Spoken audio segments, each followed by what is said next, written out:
Mathrubhumi news big breaking. ബലാത്സംഗ കേസിൽ WCCയെ പഴിച്ച് Siddique supreme കോടതിയിൽ. AMMയും WCCയും തമ്മിൽ നടക്കുന്ന തർക്കത്തിനെ തന്നെ ഇരയാക്കി.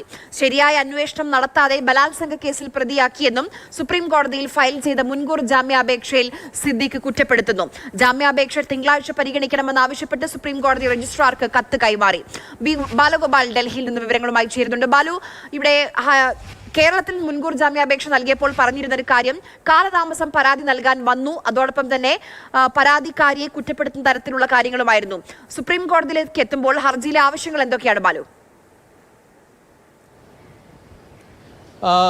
ആര്യ, ഏറ്റവും പ്രധാനപ്പെട്ട കാര്യം, ഈ കേരള ഹൈക്കോടതിയിൽ ഈ ഹർജി നൽകിയിരുന്നപ്പോൾ, അതായത് മുൻകൂർ ജാമ്യാപേക്ഷ നൽകുകയും തുടർന്ന് കോടതിയിൽ അത് വാദത്തിനെടുക്കുകയൊക്കെ ചെയ്യുമ്പോൾ ഈ പരാതിക്കാരിക്കെതിരെ ഉള്ള പരാതികൾ അതല്ലെങ്കിൽ ആരോപണങ്ങളിൽ കേന്ദ്രീകരിച്ചുകൊണ്ടായിരുന്നു വാദം ഉന്നയിച്ചിരുന്നത്. എന്നാൽ അതിൽ നിന്ന് ഒരു വലിയൊരു മാറ്റമാണ് സുപ്രീം കോടതിയിൽ ഈ സിദ്ദിഖ് ഫയൽ ചെയ്തിരിക്കുന്ന ഈ മുൻകൂർ ജാമ്യാപേക്ഷയുടെ വാക്കുകൾ അല്ലെങ്കിൽ ആരോപണങ്ങൾ പരിശോധിക്കുമ്പോൾ മനസ്സിലാകുന്നത്.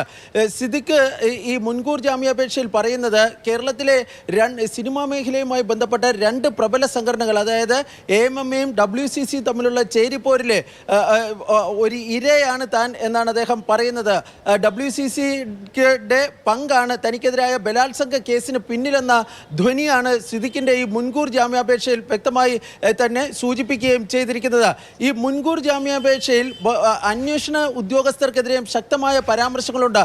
അതിലേറ്റവും പ്രധാനമായും ഉന്നയിക്കുന്നത്, ശരിയായ തോതിലുള്ള അന്വേഷണം നടത്താതെയാണ് തനിക്കെതിരെ കേസ് രജിസ്റ്റർ ചെയ്തിരിക്കുന്നത്, ബലാത്സംഗ കേസ് രജിസ്റ്റർ ചെയ്തിരിക്കുന്നത് എന്നാണ് സിദ്ദിഖ് ഈ മുൻകൂർ ജാമ്യാപേക്ഷയിൽ ചൂണ്ടിക്കാട്ടുന്നത്.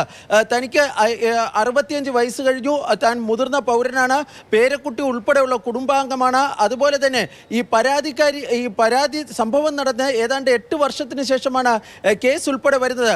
കഴിഞ്ഞ 5 വർഷത്തിനിടയിൽ ഈ പരാതിക്കാരി ഈ ഒരിക്കൽ പറയുന്നതല്ല മറ്റൊരു സന്ദർഭത്തിൽ പറയുന്നതെന്നും ഈ മുൻകൂർ ജാമ്യാപേക്ഷയിൽ ചൂണ്ടിക്കാണിക്കുകയും ചെയ്യുന്നുണ്ട്.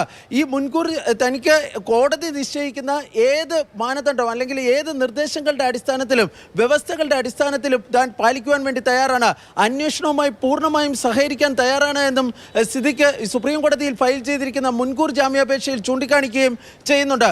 ഈ മുൻകൂർ ജാമ്യാപേക്ഷ ഡൽഹിയിൽ ഏറ്റവും പ്രധാനപ്പെട്ട ഈ വാർത്ത നമ്മളിലേക്ക് എത്തിക്കുന്നത്.